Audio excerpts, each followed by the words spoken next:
Je n'ai pas encore décidé du nombre, mais ils vont en avoir car ils ont besoin de protection. Mais l'Union européenne paie pour ça. Nous ne payons rien pour ça, mais nous allons les envoyer. Ce sera des affaires pour nous. Nous leur enverrons des patriotes dont ils ont désespérément besoin. Parce que Poutine a vraiment surpris beaucoup de gens. Il parle gentiment et puis il bombarde tout le monde le soir.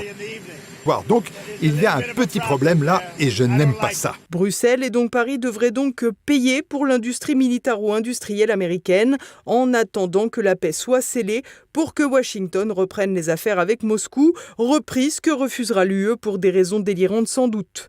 En attendant, le remaniement ministériel ukrainien est difficile à décrypter. L'arrivée de la nouvelle première ministre, Yulia Sviridenko, pourrait indiquer une évolution vers un véritable dessein de négociation. Elle est d'ailleurs présentée dans les médias comme l'orfèvre des accords entre l'Ukraine et les États-Unis sur les terres rares.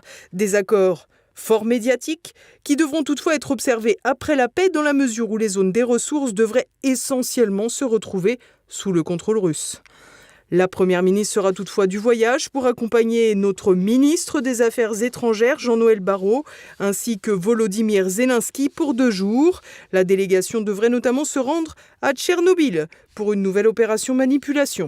L'affaire devrait en effet permettre d'agiter la menace nucléaire que ferait courir Moscou durant la guerre en Ukraine, en alimentant la confusion si chère au système entre l'Union soviétique et la Russie.